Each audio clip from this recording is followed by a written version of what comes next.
Hey guys, Kevin Cleary here with a knife video. Today we're going to do a top 10 video. Normally we do top 5, but there was just so many here that I needed to make a longer list. This is going to be the top 10 overseas knife companies. Now, I'm purposely excluding companies like Kershaw and Cold Steel and Charade, who do make a lot of their stuff overseas, but are technically, they're American companies. So I'm going to leave this one here for a second for some eye candy. This is the SC Pen 10, I think. Just so that you got something to look at while I'm talking about some of the companies here that I don't have examples of. But these knives are going to have to be companies that are overseas through and through. Their production, their head office, everything like that is overseas. So let's go ahead and get started with number one. And this is an interesting one because number one is the company that won Knife of the Year this year, the Lion Steel Kerr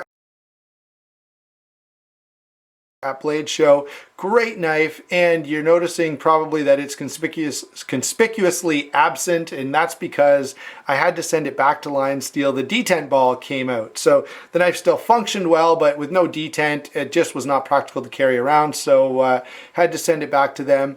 I'm looking forward to that one getting back to me as soon as possible because I absolutely love it. Carried it all the time, and I have been missing it since it's been gone, but Lion Steel, definitely because of their consistent level of quality, because they're cool models that they offer, they get a nod for top 10 overseas produced knives. And I'll throw in a couple of pictures here with a couple of minutes ago there when I first mentioned Lion Steel. So number two on the list is another company that I don't have any examples of, but I will pull in a knife that kind of reminds me of them, and that is this Stedman. This reminds me of the Kaiser Vanguard series. Similar sort of construction, similar approach. But Kaiser is number two. They have become very popular and they're kind of they're improving. Every year they get a little bit better. They started not that long ago to work with American knife designers, and that's been a really, really good thing for them. But again, here's the thing that I like about them. They are delivering a consistent level of quality. They are delivering a good price point, and they're delivering interesting models that keep people interested over the years. So gotta say, Kaiser is definitely doing a great job for an overseas knife company, and they absolutely deserve to be on the list. Next, this one we could probably argue should have been first because it's just so well known. Sorry about the blank screen there for a second, but Victorinox. Sorry, there we go. Victorinox is absolutely deserving to be on this list. In fact, this is such an iconic brand that, if you were to ask most non-knife people to kind of picture a folding knife or a pocket knife, they're going to picture a Victorinox, right? In fact, it's so iconic that a Swiss Army knife is almost, a slang term for a pocket knife. Not quite, because generally you're thinking of a knife that has a few tools on it, but just extremely well known and extremely well loved, even by knife guys. They're not my favorite company, but a lot of you guys who are watching out there have told me that, you carry a Victorinox, not this one, usually something like a Cadet or something small every day, even alongside whatever, modern sort of tactical folder you might have with you. Next on the list, let's keep moving here.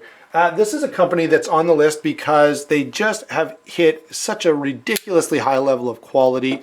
This is Riyat Knives. And if you've never handled one, I honestly have handled very few knives that compare to the quality of the Riyat Knives that I have owned and messed around with. They just really, really do a great job. They do a great job with their consistency, with their quality control, with their designs, and above all, with just the level of perfection that they reach in their construction. Smooth knives, absolutely flawless functionality across the board. They just seem to get it right. And for that reason, even though I know they're expensive, Riyat Knives is making this list solidly at number 4. Now let's go to the opposite extreme. What do I got that I can put in here? Let's just throw this guy in. Recently did a video on him, the Buck 810 or 830 Marksman. Not going to talk about Buck at all, and I know they're not overseas. The next one on the list, number 5, is actually Opinel.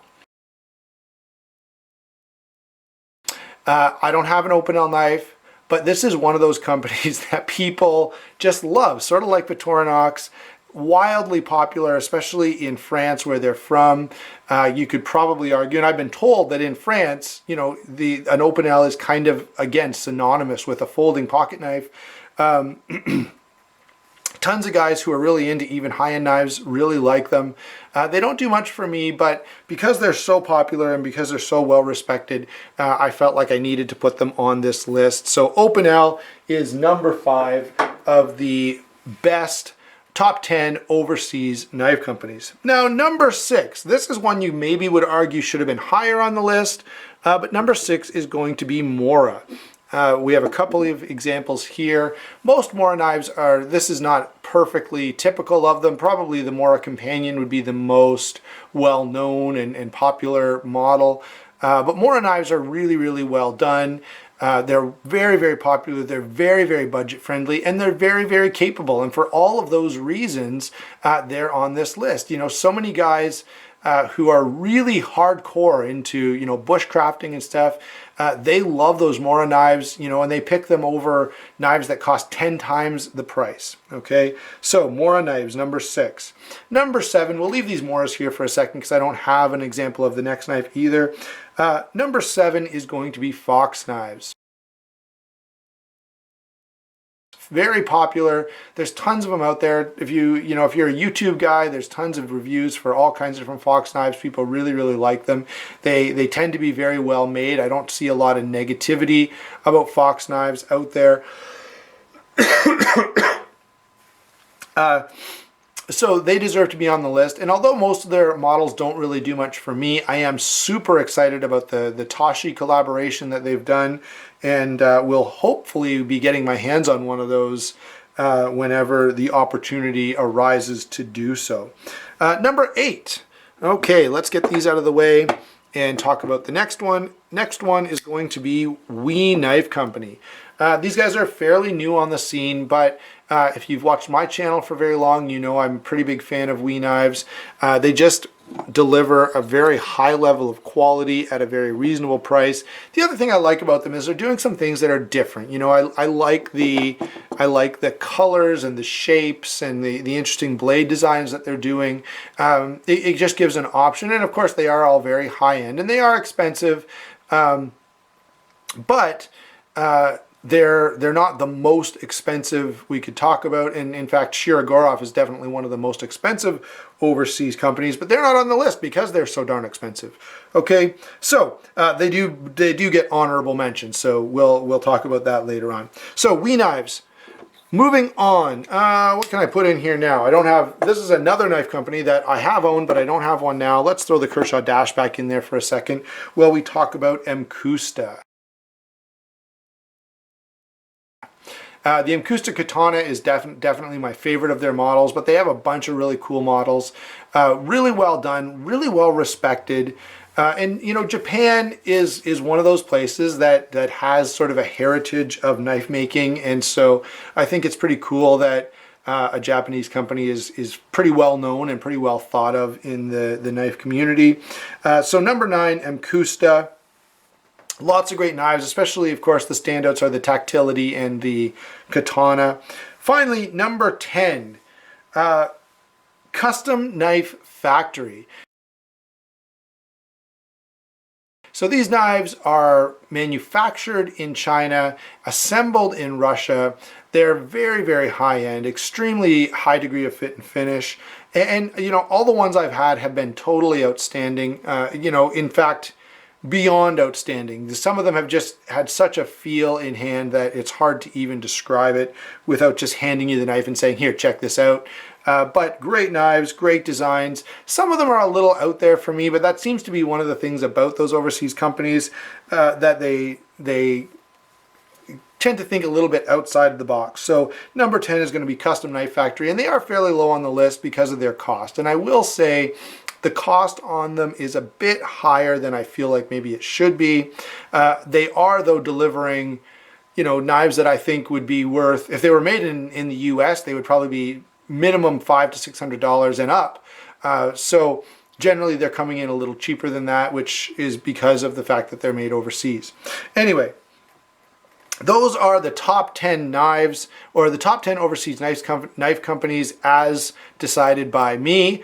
You may have some different opinions, and I'd love to hear those in the comments section down below. But before we do that, let's get to a couple of honorable mentions.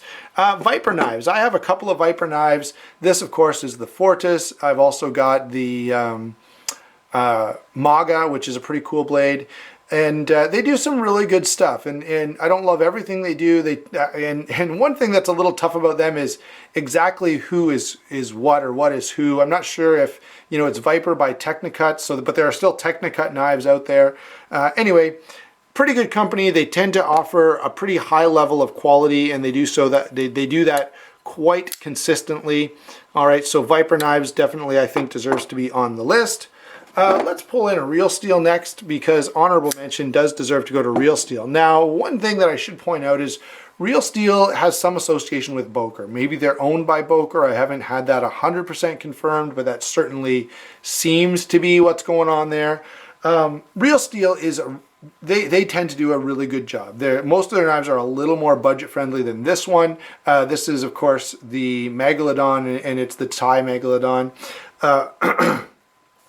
While we're talking about Real Steel, which I think deserves some credit, certainly honorable mention, let me talk about Boker and why I didn't put them on the list, even though they are one of the more well-known overseas manufacturers. And that is one reason only: consistency. I've had a few Bokers, and lots of other people have had them as well.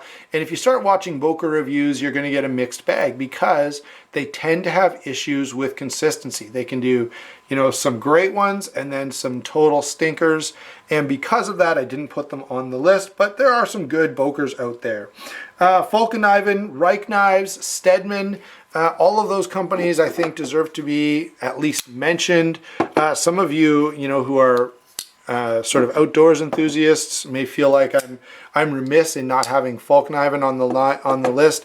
To be honest, none of their models really are that appealing to me, and I feel like they're charging a little much for the VG10 steel that you're usually getting, even though I have tried a few, and I will have some Volkeniven reviews coming up. I've got a friend who owns a few, and I'm going to be doing some reviews on his knives, but they didn't make the list primarily because I just don't find they're not super popular. Two, their models are not that appealing to me, and three, they're quite pricey for what you're getting as far as I'm concerned.